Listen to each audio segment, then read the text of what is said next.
Onion का जो juice होता है वो रिंकल्स वाली स्किन पर भी बहुत ज़्यादा इफेक्टिव होता है। उन्हें वीक में सिर्फ 2 बार इस रेमेडी को यूज़ करना है। अस्सलामुअलैकुम जी, क्या हाल चाल है आप सब लोगों के। मैं हूं मेमुना मुस्लिमा और आप सबको अपने चैनल पर एक बार फिर से वार्मली वेलकम कहती हूं। हर तरफ स्ट्रेस भरा माहौल है, उदासी छाई हुई है। काफ़ी लोग जो हैं वो कोरोना कोरोना कर रही हैं, डरे हुए काफ़ी ज़्यादा लोग हुए हैं। लेकिन डरना नहीं है हमने इससे, बल्कि हमने एहतियात करनी है। अपने घरों में रहिए और अपने प्यारों का ख्याल कीजिए। 5 वक्त की नमाज पढ़िए, चलते फिरते उठते बैठते इस्तगफार का विर्द कीजिए ताकि अल्लाह ताला हमारे कबीरा और सगीरा गुनाह को माफ़ फरमाए। और सारी दुनिया के लिए दुआ कीजिए कि अल्लाह ताला इस मूजी बीमारी से पूरी दुनिया को जल्द अज जल्द छुटकारा अता फरमाए, आमीन।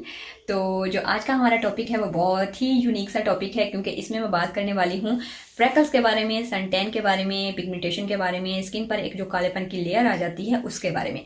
तो काफ़ी ख़वातीन पूछती रहती हैं कि हमारे स्किन पर ग्लो नहीं आता, उसके बारे में भी इसी वीडियो में बात करूंगी।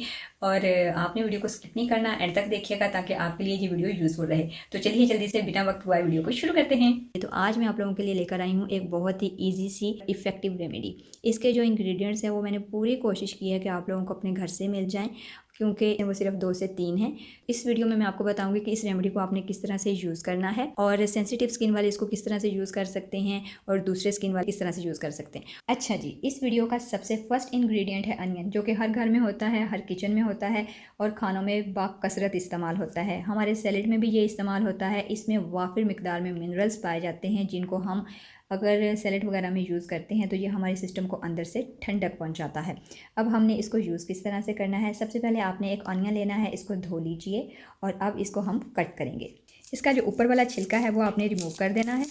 अनियन का जो जूस होता है वो रिंकल्स वाली स्किन पर भी बहुत ज़्यादा इफेक्टिव होता है। उस पर भी मेरी एक वीडियो है, अगर आप लोग देखना चाहें तो मैं यहाँ पर स्क्रीन पर शो कर देती हूँ, आप लोग चेक कर सकते हैं इस वीडियो को भी। जिन लोगों को रिंकल्स का इशू होता है, एंटी एजिंग में ये बहुत अच्छा काम करता है। अब आज मैं जो बताने वाली हूँ ऑनियन के साथ, वो आपको बताऊँगी कि पिगमेंटेशन या फ्रैकल्स पर ये किस तरह से वर्क करता है। इसको इस तरह से कट कर लीजिए। अब हम इसे ग्रेट कर लेंगे। एक आप लोगों ने कद्दूकस लेना है और उसके ऊपर इस तरह से इसको ग्रेट कर लेना है। अगर आपकी आंखों में काफ़ी आंसू आ जाते हैं या आपकी आंखों में काफ़ी चुभता है तो आप इस रेमेडी को बनाने से पहले अपने प्याज़ों को थोड़ी देर के लिए पानी में भिगो कर रख दीजिए, तो आपको आंसू निकलने वाला इशू जो है वो ख़त्म हो जाएगा। और हाँ, मैं यहाँ पर ये भी बताते चलूँ कि ये जब आप फेस पे लगाएंगे तो उस वक्त भी आपने अपनी आंखों को बंद करके रखना है, वरना आंखों से आंसू निकलने लगेंगे। आप लोग यहाँ पर देख सकते हैं कि ये कद्दूकस हो गया है। अब आपने एक खाली कटोरी लेनी है और एक स्टेनर की हेल्प से इसका जो पल्प है वो हम इसमें ऐड कर देंगे।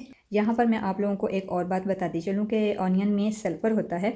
अगर आप सल्फ़र कॉन्शियस हैं तो इसको आप लोगों ने ट्राई कर लेना है। जिन लोगों की स्किन ज़्यादा सेंसिटिव होती है वो ये वाली रेमेडी यूज़ नहीं करेंगे, उनके लिए मैं एक छोटी सी रेमेडी और लेकर आई हूँ, वो भी आप लोगों के साथ अभी शेयर कर लेती हूँ।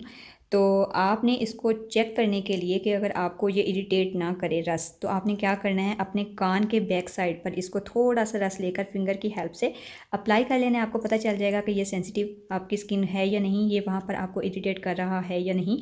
अगर वहाँ पर आप नहीं अप्लाई करना चाहते, आपको ज़्यादा स्मेल आ रही है या कुछ इस तरह का इशू है, तब आप इसको क्या करेंगे, अपनी यहाँ पर अपनी कलाई पर इधर लगाकर भी आप चेक कर सकती हैं। आपको पता चल जाएगा कि ये आपकी स्किन पर सूट कर रहा है या नहीं। ये आप लोगों ने पैच टेस्ट जो है वो लाजमी कर लेना है, वरना फिर आप बाद में कहेंगे कि हमें इरिटेट कर रहा है या कुछ हो रहा है, ठीक है।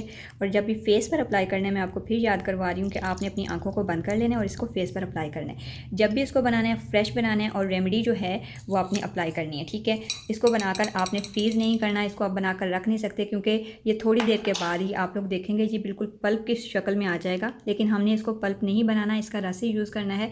तो अब यहाँ पर तकरीबन 2 चम्मच के बराबर हमारे पास रस हासिल हो चुका है। अब इसमें जो दूसरा इंग्रेडिएंट है वो मैं आपको बताती हूँ कौन सा है। हमारा दूसरा इंग्रेडिएंट है हनी, और जितना आपने रस लिया है उतनी ही क्वांटिटी में आपने इसमें हनी ऐड करना है, मीन्स के 2 चम्मच।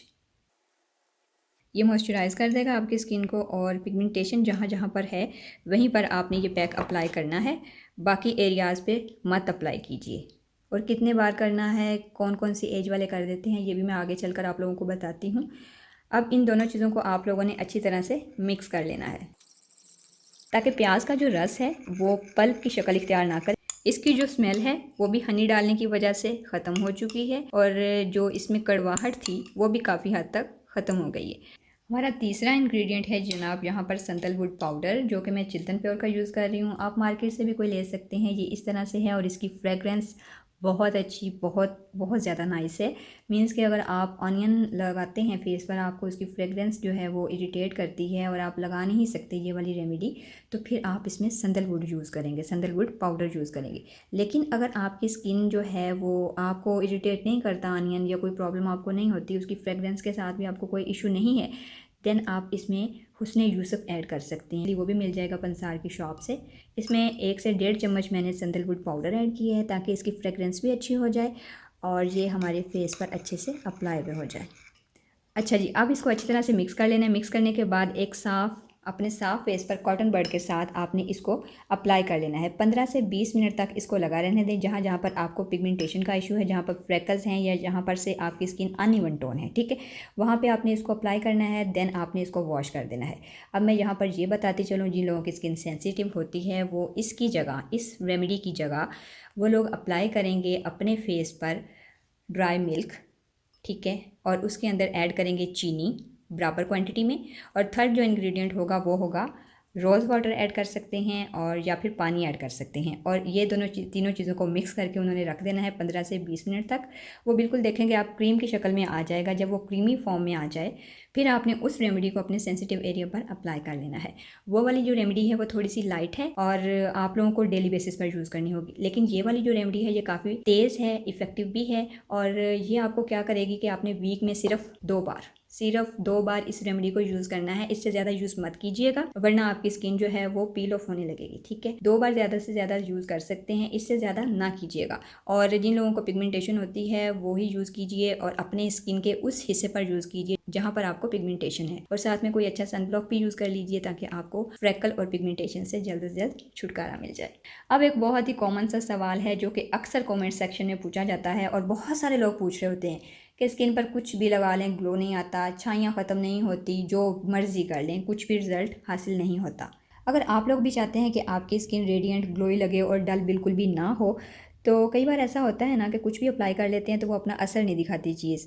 तो इसका जो मेजर रीज़न है वो मैं आप लोगों को बताती हूँ कि डेफिशिएंसी ऑफ सर्टन एलिमेंट्स, मतलब कि आपने अपनी खुराक में कोई ऐसी चीज़ें ऐड नहीं की होती जिनकी आपको, आपकी स्किन को, आपकी बॉडी को ज़रूरत होती है, जो कि आपकी डाइट में होनी बहुत ज़रूरी होती हैं उस वक्त में उस चीज़ को कम करने के लिए। लेकिन वो डेफिशिएंसी होती है उसकी, यानी कि मैं बात कर रही हूँ विटामिन सी की, आपकी खुराक में ज़रूर होना चाहिए।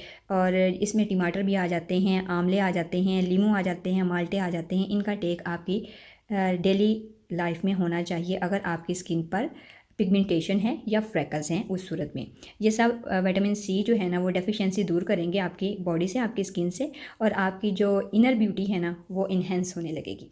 और इससे भी ज़्यादा ज़रूरी चीज़ होती है विटामिन ए और ई। विटामिन ए का सबसे रिच सोर्स माना जाता है गाजर। अगर आप लोग चाहते हैं ना कि आपकी स्किन हमेशा ग्लोई रहे और आपका कॉम्प्लेक्शन भी फेयर हो जाए, तो अपनी लाइफ में गाजर के जूस को एक ख़ास जगह जो है ना वो आप लोगों ने दे देनी है। आप देखेंगे कि गाजर का जूस जैसे जैसे आप लेते जा रहे हैं आपकी स्किन अंदर से साफ़ होती जा रही है और ब्लेमिशेस आहिस्ता आहिस्ता ख़त्म होते जा रहे हैं। गाजर के जूस के साथ आप लोग चुकंदर भी ऐड कर सकते हैं। आई होप कि आपको ये वीडियो हेल्पफुल रही होगी, और अगर अच्छी लगी हो तो इसे लाइक और शेयर कर दीजिएगा। मिलते हैं नेक्स्ट वीडियो में, तब तक के लिए अपना बहुत सा ख्याल रखिए। अल्लाह हाफिज़।